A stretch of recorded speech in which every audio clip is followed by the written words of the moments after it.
On my second walk of the day, and I was just reflecting on one of the powerful things about being sober, and because I decided to give up alcohol and cigs as well, even though I almost never smoked cigs and barely drank alcohol lately, decided to give those things up as well because I went on a date the other night and had a few drinks and had a few cigs and didn't feel good the next day. And I was like, you know what, I'm feeling called to be sober. I already gave up weed.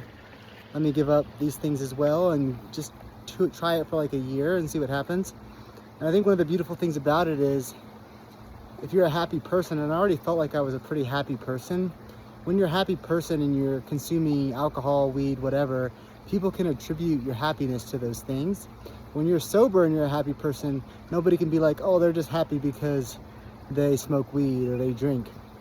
And so for me, it's really freeing, and it's great when we want to be an example to other humans of what happiness, freedom, peace looks like.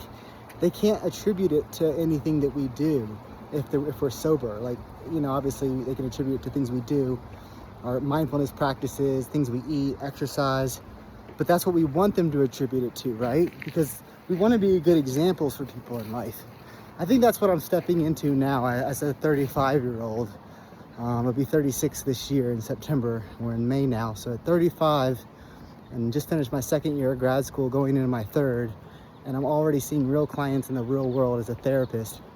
And I have 8 nieces and nephews, and I have, you know, and some of them are in their 20s or teens or younger than that. And I have friends and I have family who consume different things. And for me, it's like, first and foremost, I just want to be happy and free and healthy within myself, right? And I don't want to hurt myself, because if we really love ourselves, we don't want to hurt ourselves. And when you learn things about neuroscience, that's why I really love and so grateful for being a learner and somebody who loves to learn and loves science and loves neuroscience and loves psychology and loves podcasts for learning, spiritual podcasts and science podcasts. Because when you love to learn and you're truly open to new information and it's science-backed, there's studies to it, or it's ancient wisdom been around for thousands of years, and you see people modeling this themselves and it works for them, then whatever you learn, you can't unlearn. And so now that you have the information about, like, alcohol is actually toxic and it's ruining your sleep and your mood and your stress levels and your anxiety, even when you're not drinking, and that a healthy amount of alcohol, there really isn't one, and anything over 2 drinks a week is really not good for your health. Like, when you learn these things and what weed does to your brain and all these different things, it's like, then it's your choice to honor it or not. It's your choice to be in denial or not. And denial is one of the biggest things when it comes to addiction. So if you truly want to change and you truly trust science and the facts and studies and reputable sources, at that point, it's like you can't unknow what you know. And so, anyway, kind of all over the place with this message, but yeah, I just feel moved that, like, I want to be sober because I want to show people, like I said, first and foremost, doing it for myself, right? It's about me. It's about being healthy, happy, free within myself. But then once you are healthy, happy, and free within yourself, like, we're social creatures, right? We're social animals. We have families, we have friends, especially if you're a spiritual person and you have a connection to God, to source, to the universe, to life. We're here on a deeper mission, on a bigger mission. Our life has purpose. It's not just about us at the end of the day. But once we get ourselves right, and our mind right, and our body right, and our spirit right, and we're in tune with life, with God, with the universe, it chooses us. We become chosen. We become called and chosen. Many are called, but few are chosen. That's not just religious speak. This is real life, spiritual speak, because all of us are spiritual, and this is a spiritual world, and we are spiritual beings. But it's real talk. It's for sure. It's like we are called and chosen to serve a greater purpose, to serve humanity by what we do. And when you feel that call within your heart, within your soul, there's something that gets right within you. You're like, I don't want to just get right for me. I want to get right for everybody around me. I want everybody around me to get right. but not like in a pushy way of like, you have to get right for me to be okay, or I'm gonna judge you because you're not right. No, it comes from deep, pure, unconditional love of like, I'm gonna love you no matter what. And first and foremost, I'm doing it for me. And secondly, I'm gonna model it for you, because people really change based on your actions, not based on your words. And people really change when they see you doing what you're doing and it's working for you, not based on lecturing them to do what they do. People have been following me for a while would know that I used to be vegan for 3 years, and I've been some version of plant-based, vegan, vegetarian, or mostly vegetarian for like 20 plus years at this point. So it's nothing new to me, but there was a 3-year period where I was a strict vegan, and that's where I was the most preachy. And I'm sure that's where I lost a lot of followers on Instagram, Facebook, wherever, because that's what I thought was the thing to do. I thought I was speaking up for the animals and the earth and people's health, but that's not it. And I'm not even vegan anymore. And I've been vegetarian or mostly vegetarian, but actually recently I started eating some salmon and some chicken. I'm still mostly vegetarian, but I don't limit myself. My point is, you get so many more bees with honey than with vinegar, you know? And really, people actually change based on your actions, not on your words, and not when they're told what to do, when you model. But yeah, there's something about changing for yourself first and foremost. But there is something beautiful and sacred and holy about stepping up. It's a leadership thing, stepping up to want to change yourself for others. Not change others for yourself, but change yourself for others.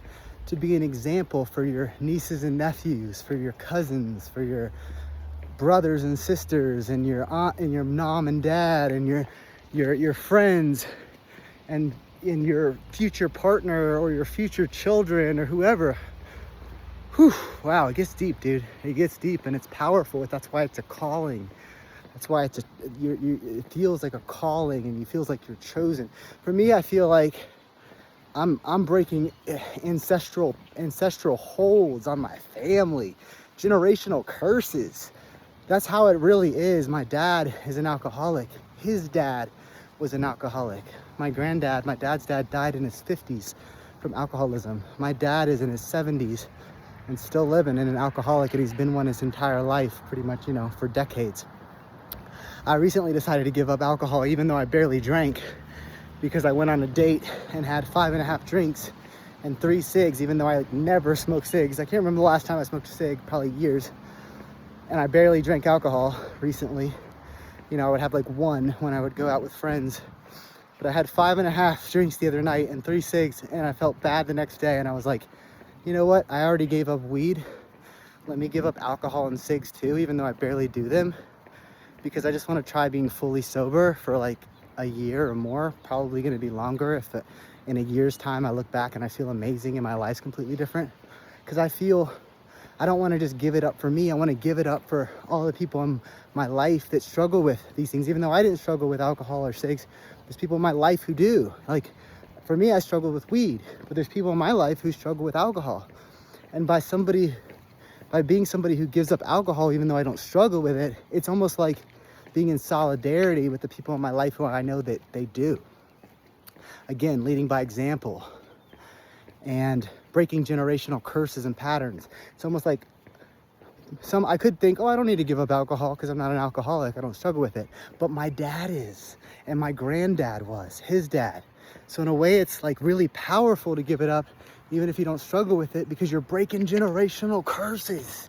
You're breaking generational slavery and chains and generational trauma. It's deep, dude. It's so deep, bruh. It's deep, dude. That's why you feel called and chosen, bro. And I'm not on anything right now, by the way. Nothing. I gave up my Adderall prescription too, which I barely took. I took the very small dose. The smallest dose is like 10 milligrams. I took half of that. And I decided to give that up as well. I gave up like 6 things in like a month, including prescription things. I only had 1 prescription Adderall. And so I'm just saying right now, all this energy, I've had 2 cups of black tea today. 1 in the morning, 1 in the afternoon. It's almost 8 o'clock. I have so much energy. Not a lot of caffeine, no Adderall, no weed, no alcohol, no cigs. I'm on a walk right now. I'm high on my own supply. I'm high on nature. I'm high on fulfilling a prophecy. I'm high on joy and on service and on passion to be an example for my family and my friends and my clients. I'm high on being called and chosen. You know, I'm high on life, on being healthy and free.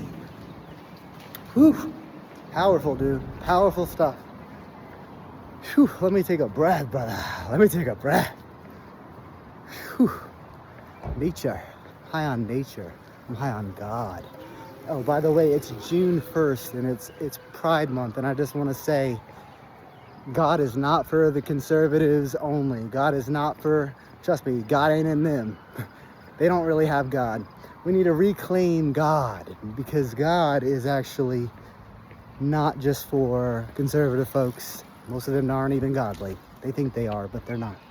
It's not for conservatives. It's not for Christians. It's not for just, you know, Muslims or Jews or any religion, especially the fundamentalists. I'm not here to hate on anybody, but I'm just saying, queer and trans people, we need to reclaim God, because we are God and we are holy, and some of us are way more godly and holy than some really religious people, but we don't know it. Some people don't know it because we've been taught that God belongs to these weirdos in the far right who aren't even godly at all, because what God is love. And when somebody's super fundamentalist and they don't love you because you're gay or because you're queer or you're trans, they don't know what the hell love is, brother.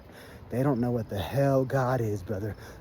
They're not serving the true God. They're not serving the true love. God is not just for Christians or for conservatives or for fundamentalists. God is what we are. God is our very breath and being. God is inside all of us. God is inside this body temple. God is in our minds and in our hearts and in our souls and in our flesh and in our blood. God is our Father, all of our fathers. God is our Mother Nature. Don't get me started. You know, I almost went to Naropa for divinity, bruh. You know, I almost went to Naropa for divinity, bruh. I almost was a chaplain. And I'm queer and genderqueer. And that doesn't make me any less godly, bro. Not one iota. Not 0.5%, bruh. And that's what I'm preaching right now. If anything, it makes me more godly, bruh. You know why? Because God is freedom. God is love. God is truth. And that's what makes me, you know, in alignment with the one, Jah Rastafari. That's what God is. Nature. God is love. God is unconditional love. Whew. And we are worthy. Trans people, queer people, neurodivergent people, any race, any religion. God is in all of that. That's why the true religions, at their true core, are all the same. They're different paths to the same mountaintop, if you will. Different trails to the same thing. And anybody who really knows God and really knows love knows that. That's obvious. Everyone knows that. And you know, there's actually science that proves that spirituality is really good for us, for our mental health. But it's the right amount. Too much, they've studied this. Too much religiosity, so fundamentalism, conservatism, too much is not good for our mental health. And too little, atheism, nothing, is not good for our mental health either. That makes total sense to me. That's so obvious. The middle path, the middle way, the both and, the spirituality with not being super religious and not being super atheist, devil, whatever. The middle path is the best for our mental health, the best for our happiness. That's so obvious to me, because that's how I live, and that's my mental health, is free and open. That's what God is, and that's what love is. Openness, freedom of all, seeing brother and sister and all, seeing God and all. It's so obvious. It's so obvious. Anyway, I don't want this to be too long. I just stopped walking on the path because somebody walked in front of me, and I don't like to be walking right behind somebody preaching all of this, but the Spirit moves me, you know? The Spirit moves me, and I feel like I have some ideas and some knowledge and some wisdom that's not mine, it's not ego, it's not skies, but it is universal, and it lives in my mind and on my tongue and in my body, and I feel called to share it because somebody needs to hear it. And yeah, I think that's what it is, man. I think, you know, when we're ready to share, we're called to share, and some of us feel just like scared to share. You know, I'm sure there was a lot of times, I think I felt called towards YouTube and sharing and speaking for years and years and years. And I think I did a little bit of it, not a lot. But I think now, like, the fear is going away. The boundaries are going away. I'm gonna walk by these people because they're gonna be loud. And you realize that it's a bigger than just you. I'm not out here doing it for my ego. I'm not out here to do it to gain anything. I'm out here to truly help people. Truly to, like, because I feel called and moved to share. And that's when you can't help it. That's when you don't care if it gets any likes or not, or if it gets any comments or not. Because it's not about that. Because you know way more people watch it than comment or like on it. And you know that even if just one person likes it or comments on it, or not even likes or comments on it, but one person benefits from it, is moved by it, who never even lets you know, who never likes or comments on it. And by the way, I post these things so many different platforms, on stories on Instagram, stories on Facebook, Instagram, you know, page, Facebook page, YouTube, all these different means and ways so it can reach the maximum amount of people.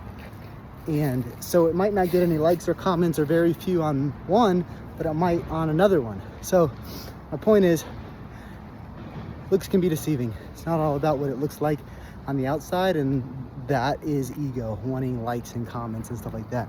And that's not it. It's like, when you want that, it's not gonna work out. It's only gonna work out when you do it despite that. When you feel like you've got to do it, even if you get 0, because it might help one. It might help one that doesn't even like or comment. So anyway, that's where I'm at. Whew. What a message. What a message. Deep breath.